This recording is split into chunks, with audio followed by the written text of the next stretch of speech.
Alhamdulillah, wassalatu wassalam ala Rasulillah. All praise is due to Allah, and may Allah's peace and blessings be on the last messenger of Allah. The purpose of life represents a question which all human beings ask themselves at some point or points in their lives. Why am I here? What is my purpose? What is this life really about? For the majority of human beings in the world, that question is understood as, why did God create me? For most human beings, they believe in God. And so the question of purpose goes back to God. For what purpose did God create me? For a minority of human beings, a very small minority, they look at this whole question as a pointless question, because our existence, in their estimation, is the product of a cosmic accident. So the whole concept of God for them is the result of a global delusion. Human beings all around the world are deluded by this idea that there is a God. It is of our own making. So to them, belief in God is irrational, it's illogical, and it's based on blind faith. However, the reality is that it is just the opposite. The belief in God is rational, it's logical, and it's not based on blind faith. For some people, yes, it may be, but that belief is in fact in agreement with human intellectual reasoning, and it is the opposite, the denial of God's existence, which is irrational, illogical, and based on blind faith. Because the founders of logic, or we could say the first civilization that was known to codify logical arguments, was the Greek civilization. They laid out principles of reasoning. If A equals B and B equals C, then A must equal C. Human beings, of course, had been using this anyway, naturally, but the Greeks went and codified it, wrote down all the principles. Well, the leading thinkers, the leading minds of Greece, Plato and Aristotle, they argued using the same logical principles why there must be a God. So if it was so irrational and so illogical, what happened? The reality is that Plato argued that there must be a God because design indicates a designer. Where things are formed in a particular pattern, etc., this indicates that this was something deliberate. It is not accidental. Yes, sometimes accidents do produce what looks like a form. If you take a bucket of paint and you throw it on the wall, it splatters on the wall. It might look like a hand. You can say, that sort of looks like a hand. Or that looks like a head. That looks like Muhammad. Something like that, vaguely. But now, if you were to take the primary colors, red, blue, yellow, pour it into a bucket with a little bit of white, a little bit of black, and then throw it on the wall and come up with a Mona Lisa, what do you think about the chances of that one happening? Well, according to these logical, rational atheists, it's possible. If you do it enough times, you have enough paint and enough walls, yeah, one of the times you could come up with a Mona Lisa. We say, this is illogical. This is unreasonable. Common sense tells us no way. Not possible. Or the other way of looking at things, since science now agrees that we came from the Big Bang, everything happened, right? This huge cosmic accident of the earth with human beings living on it, plants, animals, everything, was a result of the Big Bang. We say, okay, Big Bang. What if we dropped atomic bombs in a junkyard? You know, you got a junkyard with all bits and pieces of cars there, and you drop atomic bombs in there.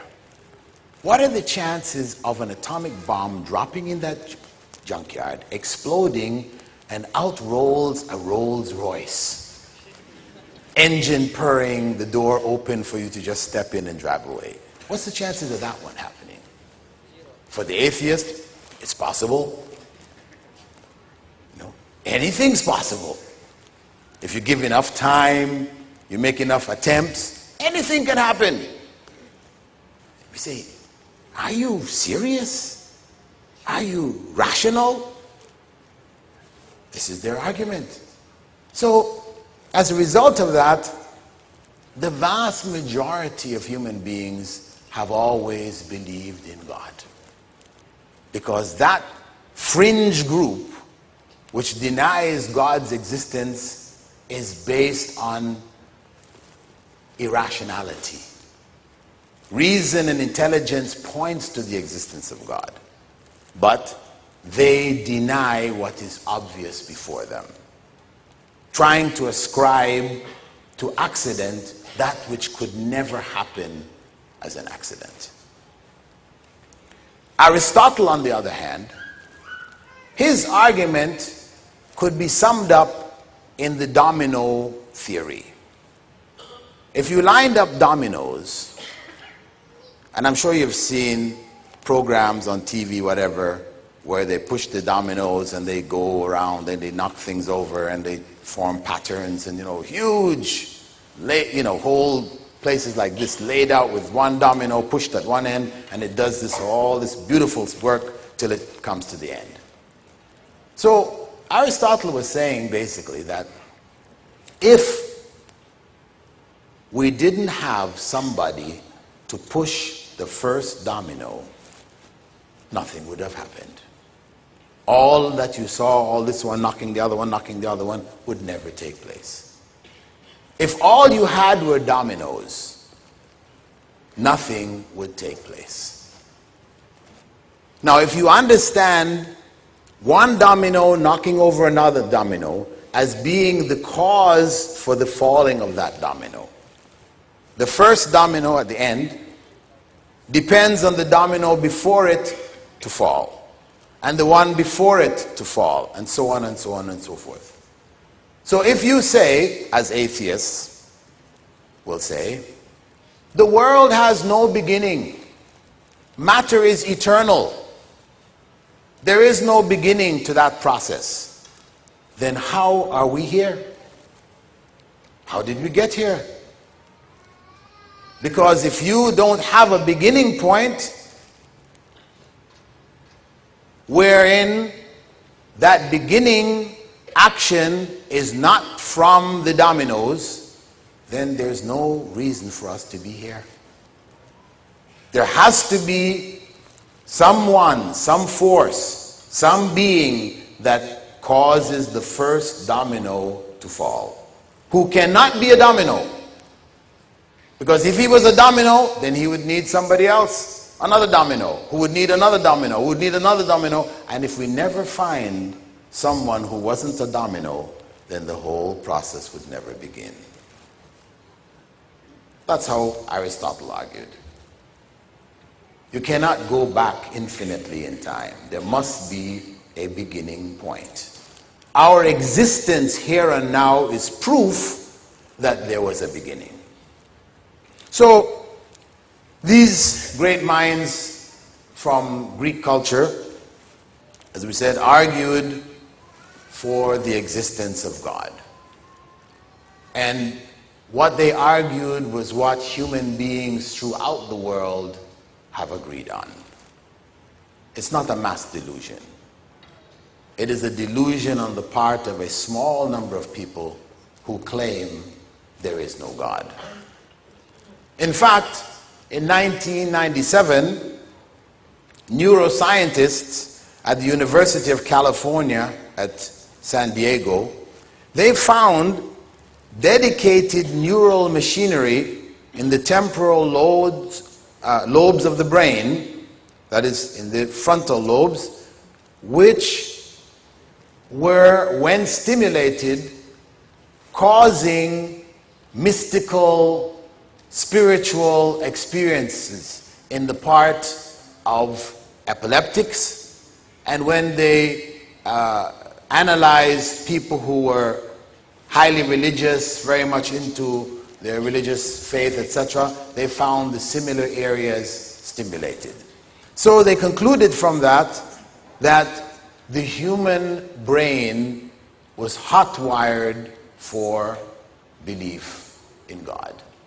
And these were non-Muslims, non-Christians, they were just plain scientists analyzing data. So we can move on when looking for purpose to life to the creator of this life. Did he have a purpose for human beings, creating human beings, or not? If he had a purpose, did he reveal that purpose to human beings? We have a body of human beings who have accepted, yes, there has to be a God. A lot of people who were belonging to religions at one point in time, but after seeing some of the behavior or irrational practices of some of the religions, they left these religions, but they still retained the belief in God. But they concluded religion must be man-made. God created the world and left it to run on its own. These are called deists. Most Christians today fall into this category. They used to go to church, but when they didn't find answers in the church, they still believed in God because it made sense, but the church didn't make sense. So they ended up in this category. The question is, if God is the supreme being, and with that being also the supreme intelligence in this world, we recognize in human behavior that purposeful action is a natural product of human intelligence. When we see people doing things without purpose, you ask them, somebody builds a machine, very fancy looking thing with pulleys and wheels turning and smoke coming out of one end and everything. You ask him, you know, what's the purpose of this machine? He says, no, has no purpose. We look at them and say, what happened? You know, why did you do it? Just like that. We're going to think there's something wrong with this person. It doesn't make sense. You're going to go to all that effort to produce something which doesn't do anything. It has no purpose behind it. No, this is People, usually people like this, we call 911, you know. Come take this guy away. He comes knocking on your door and you ask him, hi, who do you want to see? I don't know. Why are you standing on my door? Not sure. How did you get here? I don't know. 911, please. You know, person without purposeful actions, we say he's lost it, he's mad, he's insane. We put him away in hospitals. So if we recognize that for human beings, this is unacceptable behavior, then to attribute to God that he would create this world and just leave it to run on its own, no purpose behind it, etc., that is to attribute to the Creator ignorance, foolishness, nonsense. That doesn't make sense. Now, if one says, okay, yeah, there is a purpose, but he didn't tell us. Well, come on. He didn't tell us. Then that's like a formula for disaster and chaos. Would we ever find our way if God didn't tell us? Of course not. If you sent your kids to school and you didn't tell them what they're supposed to do at school, what do you think is going to happen? They're all going to just march into classroom, sit down, and wait for the teacher to come? No way. They'll go straight to the playground, get on the swings, the slides, have a good time until somebody says, hey, you're supposed to be in the classroom. Somebody has to tell them what they're supposed to be doing there. So this, otherwise, is chaos. Businesses don't work like that. You set up a company, you hire people to come work for your company, but you don't tell them what they're supposed to do. How successful is your company going to be? So we understand that the need to tell what the purpose is real, and therefore any intelligent being who sets up a system must inform the members of that system what their purpose is. Now, that purpose, revealed by God, came in the form of what we know today as religion. The purpose of life was explained there, and what human beings are supposed to be doing in this life was explained. However, it became confused. In time, it became confused. So people looking around trying to figure out purpose, they kept running into different explanations and arguments, whether they look at Hinduism or Buddhism or Christianity, etc. They had difficulty finding what really is the purpose. You know, if you ask Christians, you know, what is the purpose of life? Most will say, I'm not sure. I think it has something to do with Jesus. You ask most Jews, what's the purpose of life? They say, not sure. I think it has something to do with Moses. And so on and so forth. You know, you ask around, you don't find clear answers. Can you show me in your scriptures? Some people say, well, it's because of this or it's because of that, you know, philosophers, etc. But then you say, show me in your scriptures where it says this. Well, that's just what I think. Individual opinions. But where purpose is a product of individual opinions, we have these individual opinions clashing with each other. How does human society find direction? There needs to be clarity. What we find when we look in the Quran, the final book of Revelation according to Muslim belief, we find in there clear statements. In the 51st chapter, verse 56, we see God stating, وَمَا خَلَقْتُ الْجِنَّ وَالْإِنسَ إِلَّا لِيَعْبُدُونَ.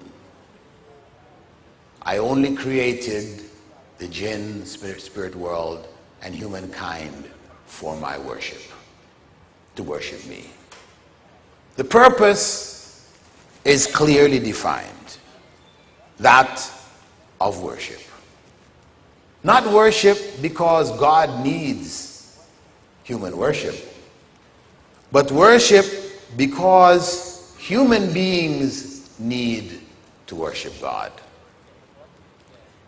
However, when we speak about worship, people in general tend to think of worship as something you do in the temple or the mosque or the church or the synagogue, whatever, at specific times in the week or in the year. Whereas the true concept of worship is living one's life in accordance with the commandments of God. So worship includes everything that a person does from the time he wakes up or she wakes up in the morning till the time they go to sleep at night. The specific acts of worship which are prescribed by God, that is, they are to help human beings be conscious of God throughout their daily lives. So worship in Islam fundamentally involves consciousness of God. It's a goal. The goal of worship is to heighten and to develop the human being's consciousness of God in his or her life in order that they would live righteous, wholesome, and good lives. So, from the Islamic perspective, this message was given to Adam. It's not something new which Prophet Muhammad, may God's peace and blessings be upon him and upon all of the prophets that he brought. It's not something new. It is a revision or a reviving of the original message. A message which was brought by Jesus, but which got garbled after his time.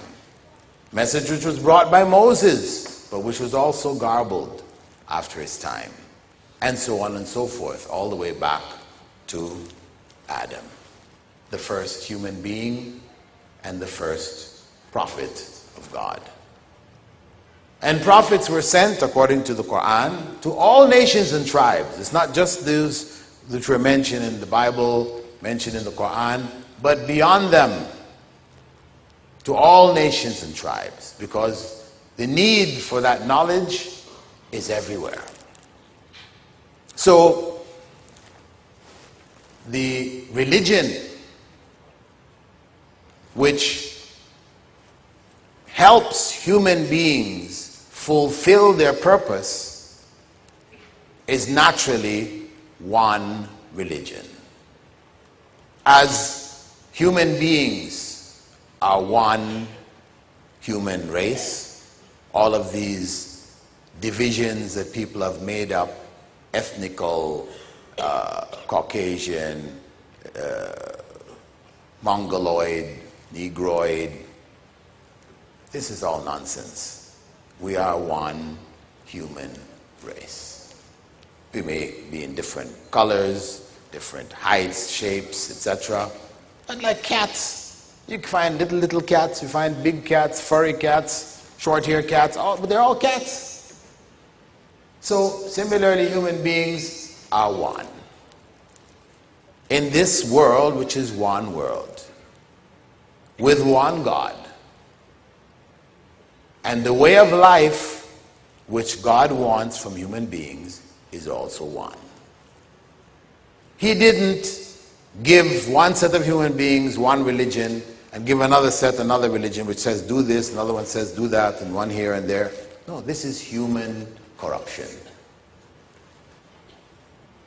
That purpose of worshiping God of living lives wherein one is conscious of God is needed by all human beings, everywhere, not just by a particular group. He favored over other groups, gave it to some and didn't give it to others. No, it's given to all of humankind. Of course, in fulfilling that purpose of worship, the most essential principle is that God, the Creator, is the only one who deserves to be worshipped, because He is the only Creator. So worship should be directed to Him alone. Consequently, the greatest possible sin that a human being can commit is to worship others besides God or along with God, thinking they are God, whether they're people or animals or whatever, statues, stones, trees, planets.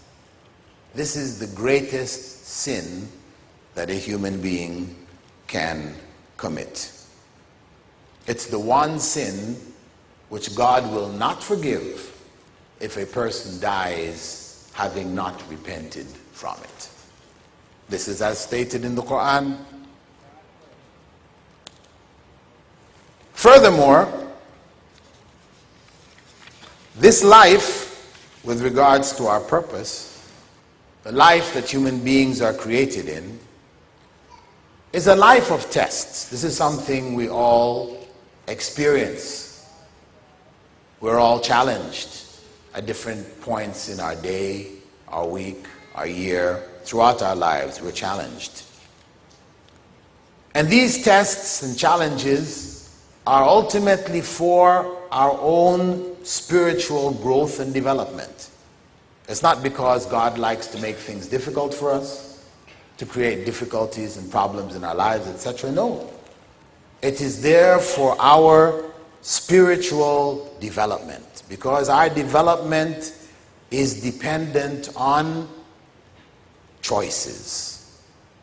This is what makes us unique out of all of God's creatures. We have choices. We can choose to do this, or we can choose to do that. And in this choice, we choose between right and wrong, what we believe to be right and wrong. In the animal kingdom, they don't make these kind of choices. When a lion sees a deer, he jumps on the deer and eats it, devours it. The fact that the deer might have little baby deers that it's looking after, he's not going to stop and think, should I be merciful? No, he's hungry, he eats. Human beings, they stop and think, oh, that deer has got young ones. If I kill the bigger one, the young ones may not have somebody to take care of them, etc. So we make choices like that. The animal kingdom doesn't. So this life involves these series of choices. And in everything that we have in the life, there are tests for us to do the right thing. Tests so that when we do the right thing instead of the wrong thing, we grow. This is how we grow spiritually. Whenever we make the right choice over the wrong choice. So, for example, the Creator has made us on different levels economically. Some have more than others. It is a test for both those who have more as well as those who have less. Those who have more are challenged. Should I share what I have with those who have less or who don't have? Or should I just go for myself? I make an excuse, well, the reason why I have is because I worked hard and they didn't. It's their fault. If I give them, it'll only make them lazy. we find all these excuses why not to give, why not to share. That's the failure. When we reflect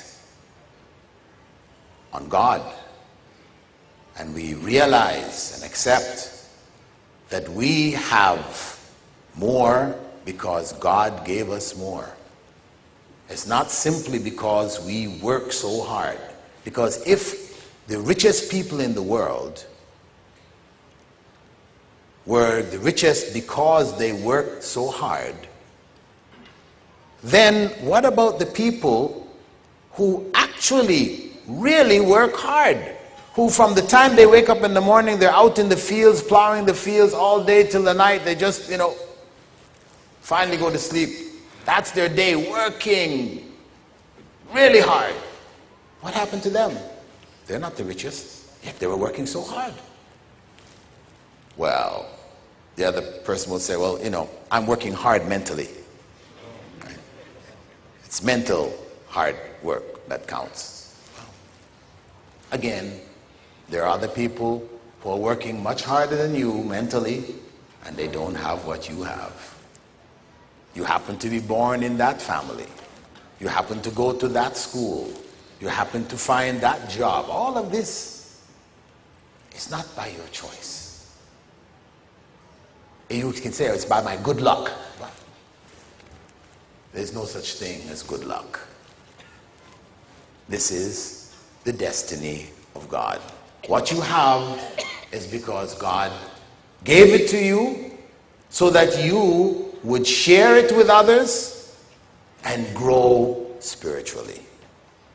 Because truly, in all of our societies, no matter where we are, the person who is generous is always respected. We have to say, that's a good person. We see that that is a higher state. To be benevolent, to share with others. Well, it's for everybody. It's not just for them. We all have, each and every one of us has more than somebody else. So we all need to look into our own lives and see where we can help others, we can share with others. Because it's God who has put us on these different levels. And He put us there for a reason. There's a purpose behind it.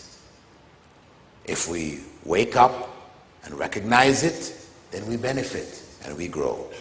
If we don't, then we lose that opportunity and we sink in this world. Because of course the life today is focused on material existence. Those who look at life as being this big accident, they say, well, it's just about enjoyment. That's why you find some people when they get real sick, they want to commit suicide. There are people who have petitioned to governments to give me the right to commit suicide. Why? Because life is not happy anymore. It's not pleasurable anymore. So life is supposed to be a happy life. So unless it's happy, it's no good. That's because we're looking at things from a purely material perspective. And when we look at things in that way, you know where we end up? We end up in all of the corruption that's out there. The corruption, whether it is from drugs, whether it is from pornography, pedophilia, all of these channels are channels for enjoyment and pleasure. But these are destructive whenever we've made this world our goal. That our purpose here is just to accumulate as much of it as we can. Then the product of it is corruption. And that's why we see some of the people who are supposed to be the happiest people in this world, they have all that we seek. They have the wealth, they have the places, they have the cars, they have the yachts, and their life seems to be so perfect, yet we find them killing themselves, committing suicide, committing mayhem. Their families are dysfunctional. You say, why? Why? Because when we make our purpose here focused on that material side of life, we have no way to go. We cannot grow. We have lost, really, what we are supposed to be here for. So, we have to look at these tests in life as a means for our own spiritual growth. For those people who didn't have what the others have, we are also being tested. Should we band together and take away the wealth from the wealthy? Communism, right? The workers. We are the workforce. Those bourgeoisie who are living that comfortable life, they don't deserve it because they didn't work like we did. So therefore, we need to take over society and share this wealth equally. So, how many atrocities are committed in the name of communism? How many people did Stalin wipe out? Millions. Mao Zedong wiped out cultural revolution. So, what is required of those who have less is that they be patient. They be patient. This is God's destiny in their lives. If they're patient with less, accept it. Having tried to get more, there's no harm in trying to get some more, but not that you become crazy with trying to get that more. So you end up stealing, cheating, and all the other negative things that come with it. No. You're patient after you've made legitimate efforts. That this is what is best for you. You're patient with it. Then you have grown. Because we grow in generosity and we grow in patience. And societies in general, again, they respect those people who are patient. They have control over themselves. And that's why the Prophet, may God's peace and blessing be upon him, Muhammad, had said, don't look at those who have more than you, those above you. Instead, look to those below you, because it is better to remind you of God's favor in your own life. Because there's always somebody below. You're always better off than somebody else. Yes, theoretically there's somebody who is at the very bottom, who there's nobody worse off than him, but where is he? Or where is she? All of us can look at somebody else and say, they're worse off than us.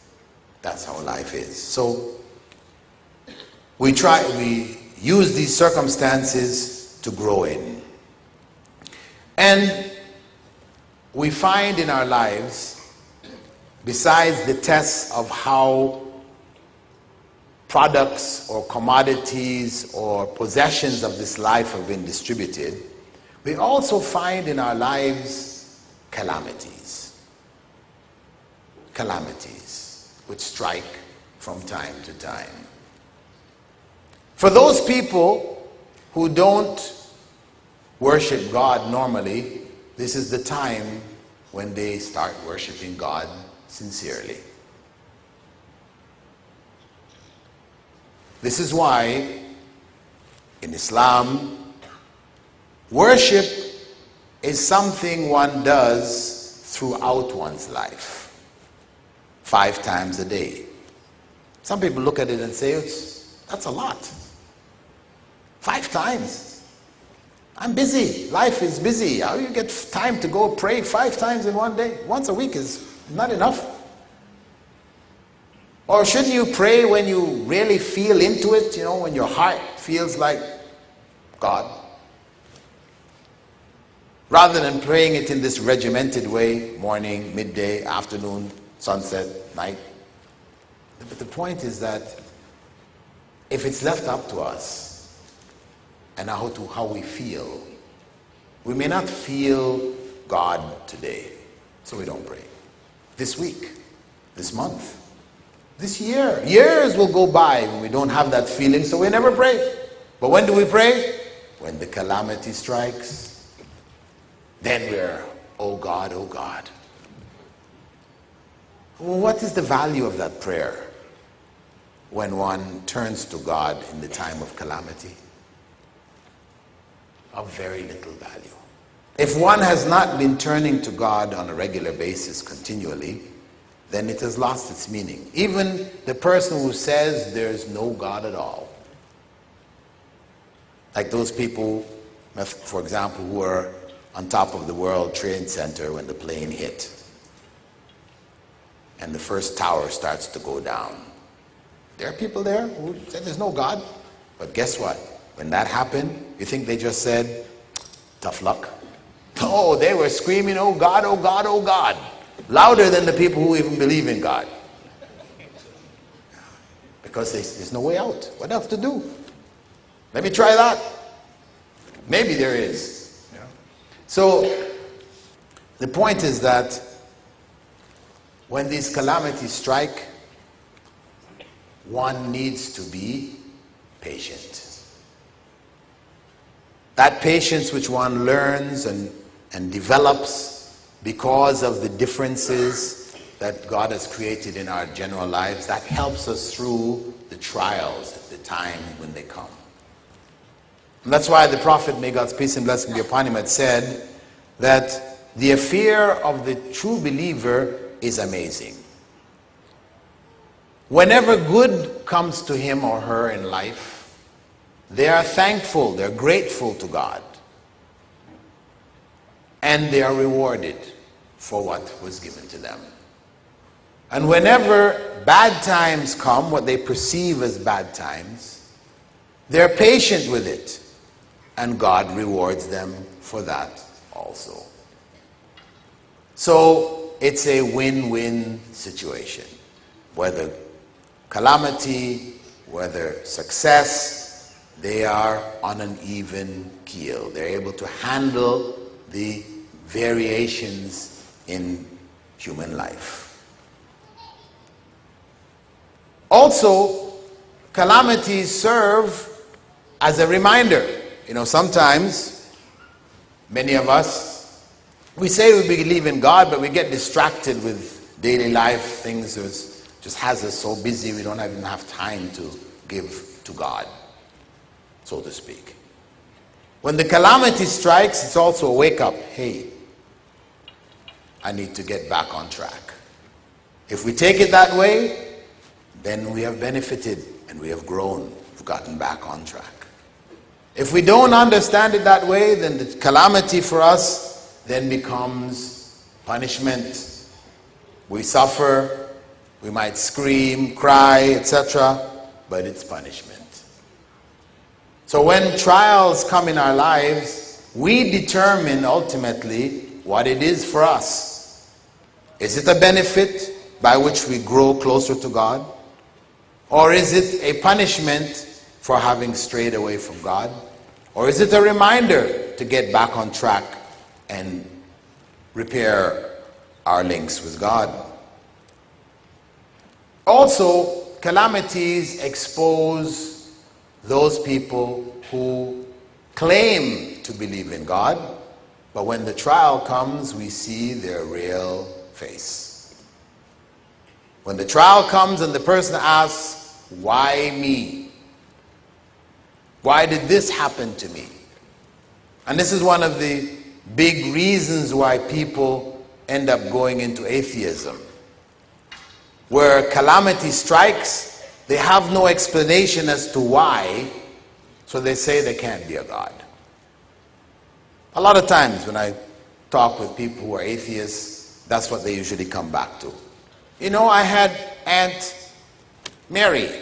She was a wonderful woman, used to do so much good and help everybody and everything, and then one day she's walking across the street and a big lorry came and hit her, bam! Why? Why her? There's so many evil people out there, why isn't it hitting the evil people? So don't have an explanation as to why her. There can't be a God. Where's the fairness in all of this? So for them, the presence of evil in the world is proof that there is no God.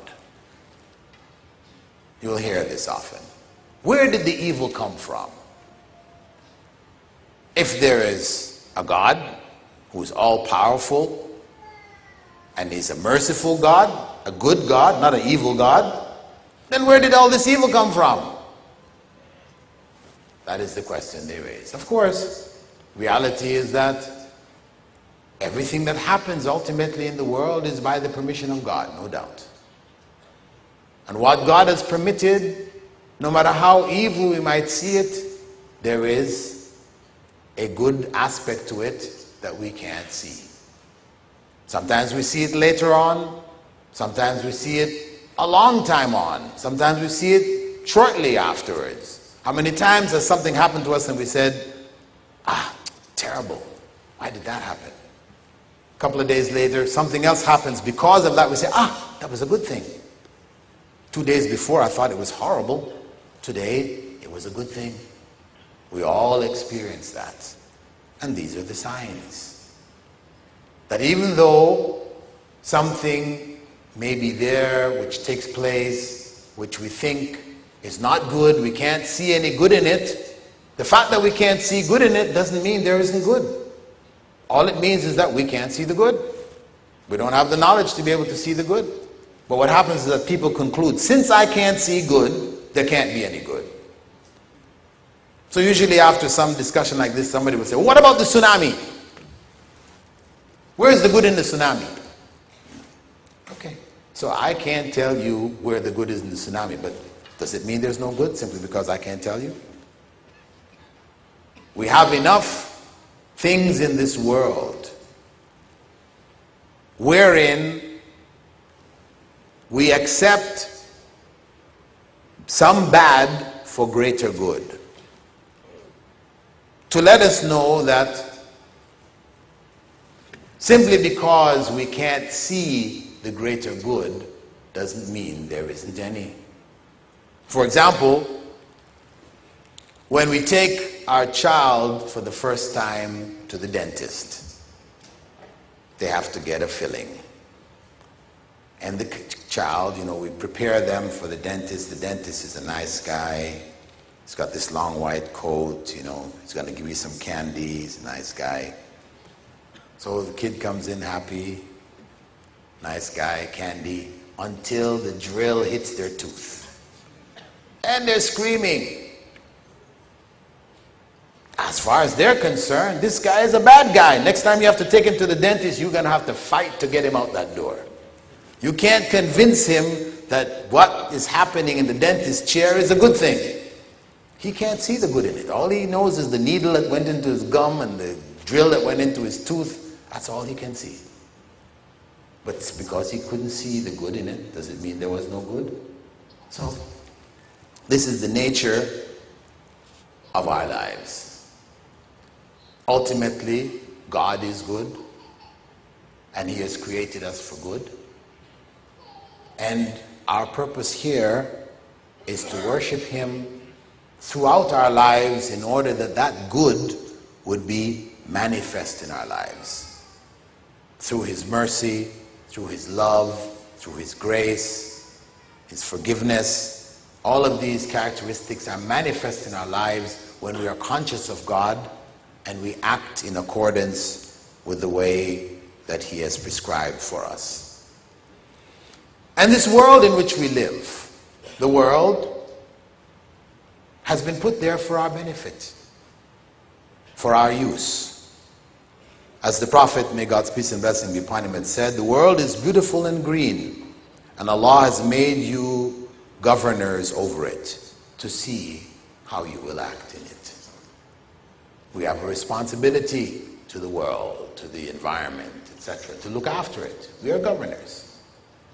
We use it and take benefit from it. Those people who say, well, the animals, we shouldn't eat them,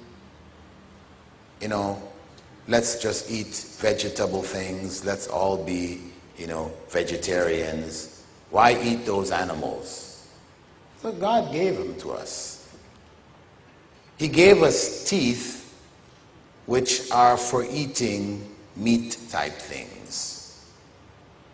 Were we only to eat vegetable matter, then we would have just had molars in our mouths just to grind it up. But he gave us sharp teeth in the front for a purpose. That's to eat meat.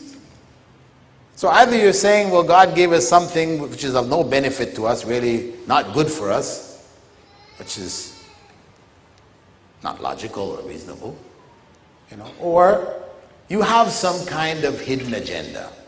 And of course, those who are against the eating of animals, originally, it comes really from the belief of some people in what is known as reincarnation. There is a belief system which teaches that, depending on how you are in this life, you move up the ladder of living existence. If you're bad, you go down the ladder. So if you're not a good person in this life, maybe next time you wake up, you'll be that chicken. The same one you wanted to cut his head off, that was you. So when you have that level of belief, then you want to save all the chickens, right? So that's the hidden agenda behind that system of belief. But reality is that God has made us and given us these creatures to utilize, not to abuse, not to go out and hunt for sport so we can cut their heads off and stick them on the walls and things like this. No. We take the life of animals with purpose, not sport. Because we need to eat, we need to clothe ourselves, make shoes, whatever. We take their lives. That is the way that God would have us do it. And even the animals have rights with regards to looking after them, the vegetable matter that we live in, the animals themselves are to be taken care of. And when Muslims slaughter animals, it is not a celebration of bloodletting. Some people think because Muslims cut the necks of the animals, that they just love to see blood flow. These Muslims are bloodthirsty individuals, right? I remember some years back in New York, there was this front page news where some people had, they had a neighbor who was a Muslim, and he used to go to the marketplace and buy a chicken, bring it home, and then cut the neck of the chicken in the kitchen and cook it up and eat it. And the people, his neighbors, they would see him every day come and do this. They wanted to stop him, So they called the SPCA, Society for Prevention of Cruelty to Animals. And the Friday when he came home with his chicken and he's inside, the door bursts in, they come rushing in and grab the chicken away from him. Photographs of this in front page. They saved the chicken from this Muslim terrorist. Of course, this manner of killing the animal is one, when you actually analyze it and look at it properly, it is one which takes the life of that animal in a very natural and easy way. The blood vessels, jugular veins of the animal are cut while it's still alive, and the blood flows out, and with the flowing of the blood it gets weaker, and dies. A gentle process. We look at what is the alternative in the West. They put these animals on conveyor belts. Then they dip their feet in water and they electrify the water. So all the animals, they're unconscious, and then they chop their heads off. They say, see, we cut their head off while they were unconscious. But you just zapped them with electricity before that.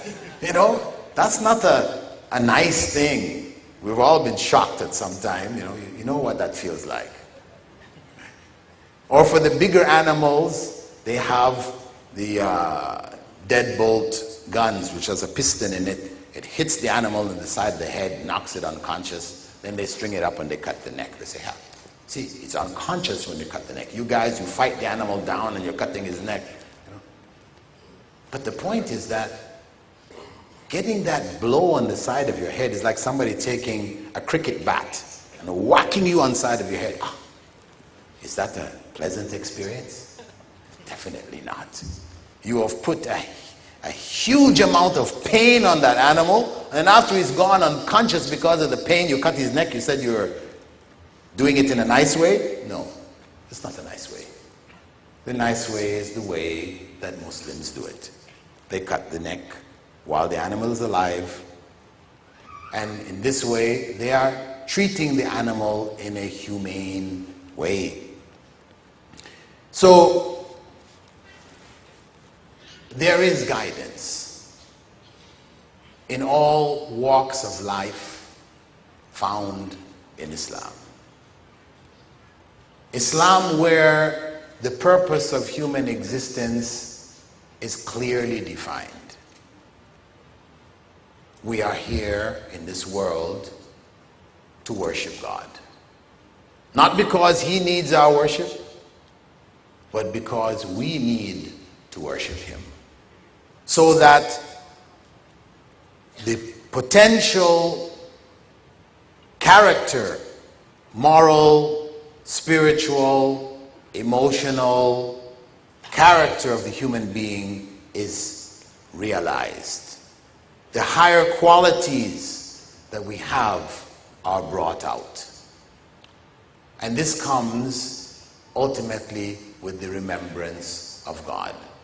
And that is why throughout the Quran, when you read about the different practices that Muslims are required to do, it always goes back to consciousness of God. This month of fasting, which is around the corner, is all about being conscious of God.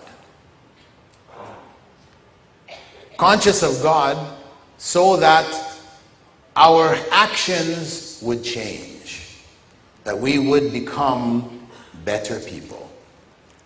But in order to achieve that, it must be done in the way which was prescribed. And when I say that as advice to Muslims in the audience. Ramadan will begin day after tomorrow, actually tomorrow night. We begin probably Taraweeh, the night prayers, and we begin that month of fasting. That for us to realize our purpose in terms of closeness to God in this month, we must take on fasting the way that it was prescribed. Not the way that it has become traditionally for us, where fasting is shifted now into feasting. Fasting, feasting, they both begin with F, but they're two different species, right? Fasting is fasting, feasting is something else. So we need to go back to the way of the Prophet, where we begin our fast by a very light meal. Suhoor is not a 3-course meal. Because that 3-course meal only fills us up, then we spend the rest of the day digesting the food till just before sunset. Digestion is complete. Now it's time to break the fast. This is something else. Yes, the letter of the law has been fulfilled. We didn't eat between dawn and sunset, but we really didn't fast. We really didn't fast. So I do advise our brothers and sisters here to stop for a minute and try to make this Ramadan a different Ramadan. One in which we are fasting, truly. One in which we feel hunger because we are fasting properly. When one feels hunger because you're fasting, having chosen to fast, then we can better appreciate those people, like in Somalia now, who are starving to death or dying, not because they chose to fast, but because they have no food to eat. That fast would motivate us to want to share what we have with them. Different from us watching on television these people, in this destitute situation as we take a nice bite out of a chicken leg and, while feasting, the impact is different. So let us try this Ramadan to really fast. Fast so that at the end of the month, we can feel a difference. We come out of Ramadan feeling that this was what I was supposed to be doing, which I haven't been doing for so many years because I didn't know any better. Everybody else around me was feasting, and I just joined in the feast.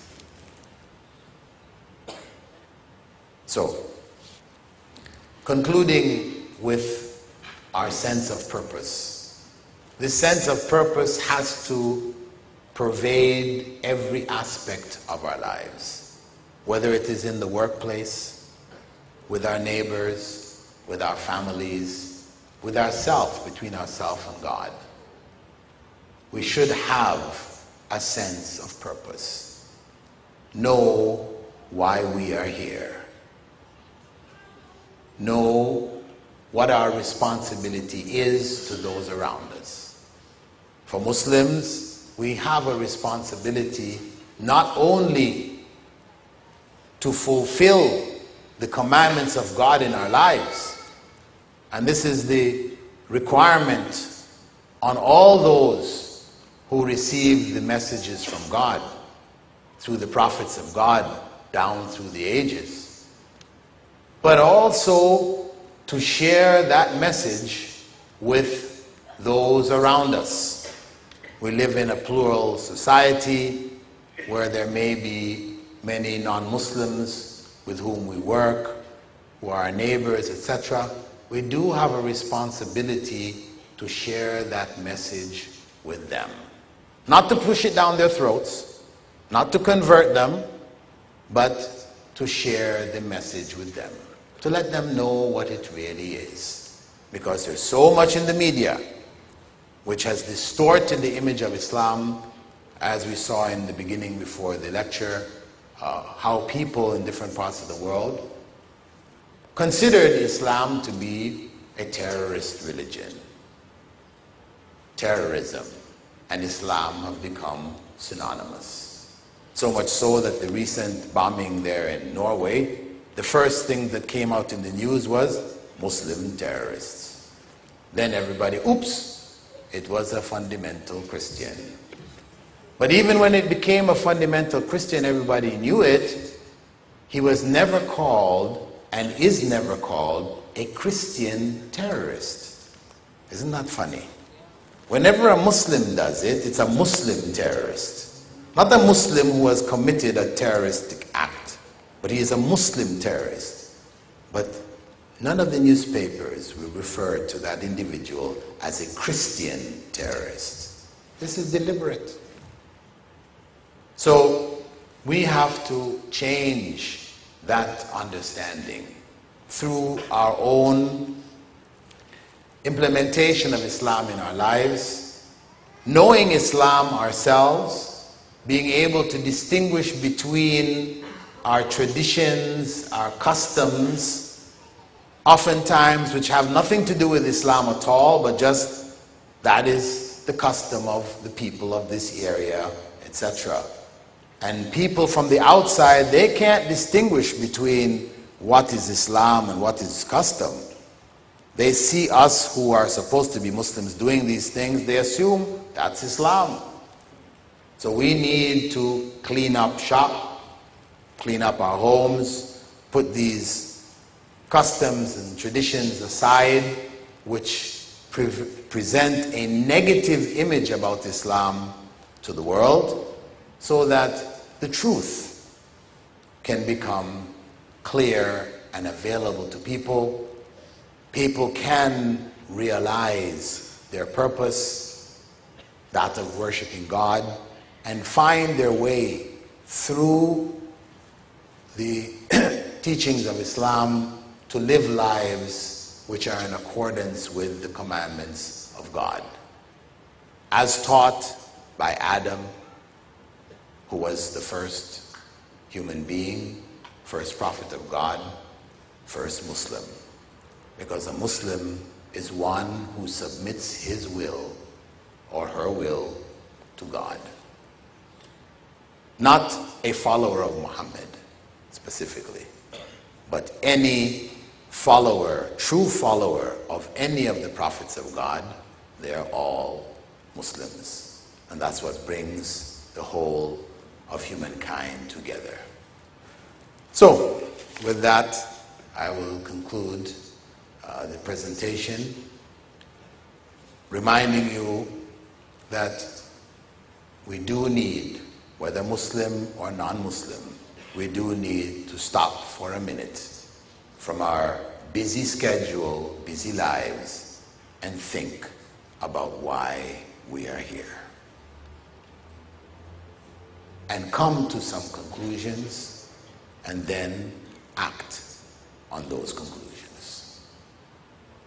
May God bless you all, and I'll give you an opportunity now to ask some questions, if you'd like to ask.